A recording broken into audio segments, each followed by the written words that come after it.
Alors pour cette keynote d'Apple hier soir, on attendait un nouvel iPhone SE, on attendait une nouvelle tablette, un ou voire plusieurs Mac. Bonjour Jean-Baptiste, alias JB si je puis me Bonjour permettre. Delphine, ouais, on peut y aller. Ok. En fait, finalement, on savait tout. Ouais, on savait tout. Tout avait un peu fuité depuis quelques semaines, quelques mois. Ça a été confirmé hier. Tout a été annoncé. Plus de surprise, tout est là. Mais finalement, il n'y avait pas de surprise. C'est peut-être ça la déception de Alors, la pas soirée. tant que si quand même, parce qu'on va parler des Mac Studio, du Studio Display tout à l'heure, mais ça reste quand même des surprises, parce qu'on n'attendait pas du tout Apple sur cette partie-là en tout cas, et encore moins avec ce nom-là. Peut-être avec ces prix-là, avec ces technologies, avec ces performances. Voilà, Donc de ce côté-là, il y avait quand même quelques petites surprises. Ok, on va rentrer dans le détail. C'est vrai que l'annonce aussi était placée sous le signe de la performance, un pic performance. Et là-dessus, on n'a pas été déçus non plus. C'était pas une surprise, mais c'était agréable de voir que ça se confirmait sur chacun des produits annoncés finalement. C'est ça, parce que même l'iPhone SE, donc qui est le petit iPhone destiné à ceux qui sont un peu en détachement de la technologie, qui ne veulent pas mettre plus de 1 000 € dans son smartphone, puisque celui-ci coûte 529 €. C'est un iPhone qui embarque de la 5G, qui embarque la puissance des iPhone 13. Donc c'est un iPhone ultra performant pour un petit format, 4,7 pouces, mais avec un ancien design, le Touch ID en façade, à l'inverse de Face ID qu'on peut retrouver sur ces iPhones.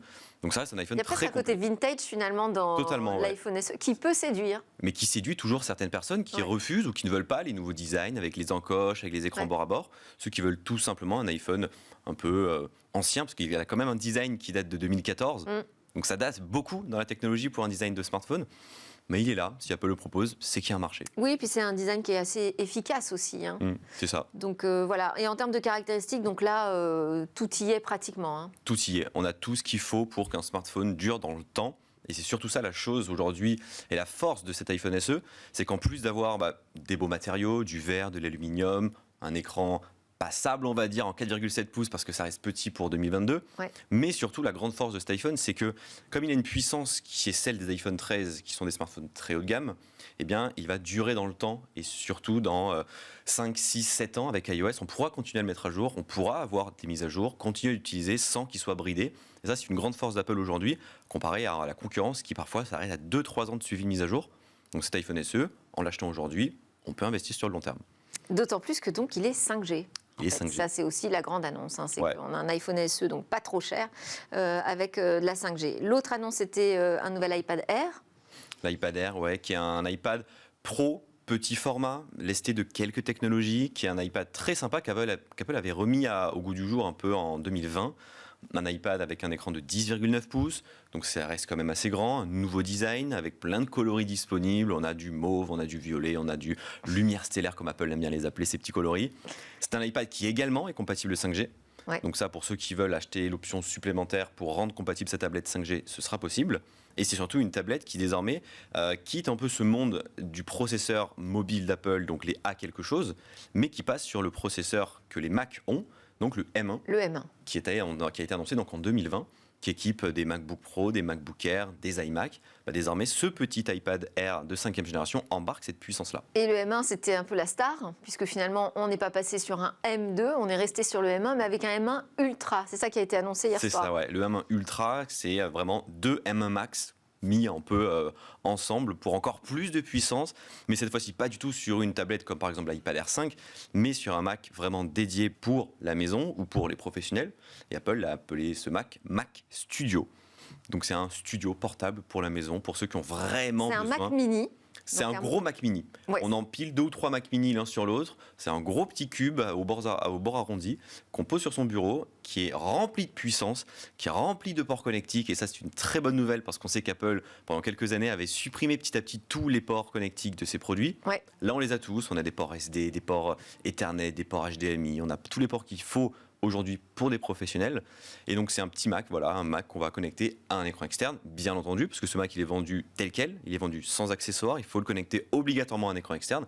Et du coup, Apple, en même temps, et donc ils ont annoncé transition magnifique, a annoncé un écran qui s'appelle le Studio Display, qui est fait entre guillemets pour aller avec, mais on va pouvoir l'utiliser avec n'importe quel autre produit. Alors là, qui a l'air absolument fabuleux. Hein. C'est un très bel écran qui est hérité de 2 styles de produits chez Apple. Il y a le Pro Display XDR qu'Apple avait présenté en 2019, qui est un écran professionnel de 32 pouces, très grand, très performant, magnifique, mais également qui reprend un peu du design de l'iMac 24 pouces qu'Apple avait sorti il y a un an pile, un iMac donc tout en un, tout fin, tout beau, tout propre, sauf que celui-ci, donc, il a cette fois-ci ce Studio Display, un écran de 27 pouces, Donc c'est plus grand que l'iMac qu'on peut retrouver dans le marché, mais ça reste un peu plus petit que le Pro Display XDR et lui son écran de 32 pouces.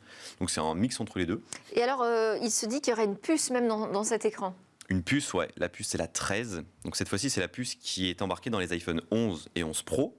Une puce qui va permettre de pouvoir faire tourner d'un côté le Mac, mais surtout d'afficher une caméra, puisqu'il y a une caméra qui est intégrée dans ce Mac qui permet la technologie cadre centré, qui permet de se centrer sur le sujet si on est tout seul, si on bouge dans la scène de pouvoir nous suivre, si une autre personne arrive dans la scène, de dézoomer pour avoir les deux personnes dans la scène.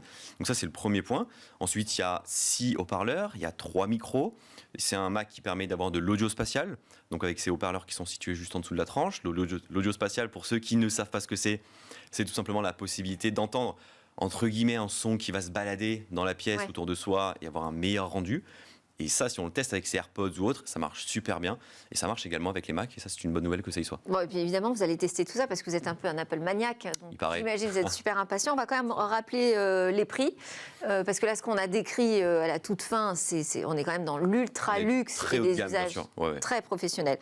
Mais l'iPhone SE, donc 559 €, ça démarre à 529 €. 529. Attention, en 64 Go, en 5G. 529, donc c'est un prix pas trop élevé, mais qui est quand même plus cher que l'iPhone SE précédent. Et oui, 40 € de plus sur la balance cette année. Bon, voilà, c'est la 5G qui fait ça, c'est la nouvelle puissance. Ouais. Voilà.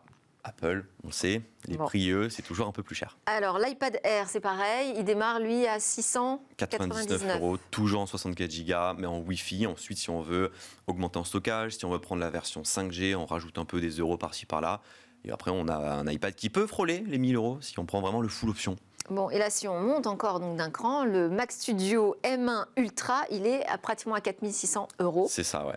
Donc on voit que c'est quand même un usage professionnel. Et l'écran dont on vous parlait, le Studio Display, à 1749 €. Exactement. Tout est disponible assez rapidement, je crois. Tout sort le 18 mars. Les précommandes sont lancées dès le 11 d'ailleurs. Alors, il y a quelque chose qui intéresse peut-être un peu moins les Français, mais qui est intéressant à suivre, c'est aussi ce qui a été annoncé autour d'Apple TV, avec des matchs de baseball qui seront disponibles tous les vendredis soirs, donc plutôt Amérique du Nord. Mais ce qui est intéressant, c'est qu'on voit la stratégie quand même des GAFAM arriver sur les droits télé et les droits de retransmission sportive.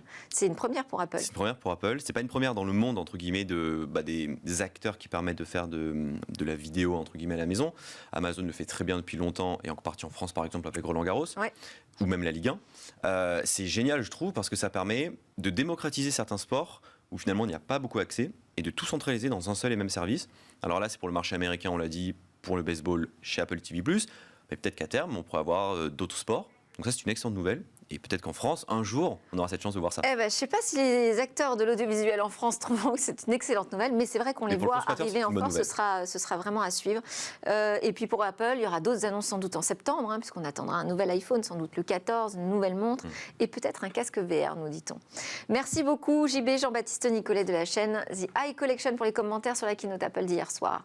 On enchaîne avec le conflit Russie-Ukraine que l'on suit dans Smart Tech tous les jours. On va parler là du niveau de la cybermenace.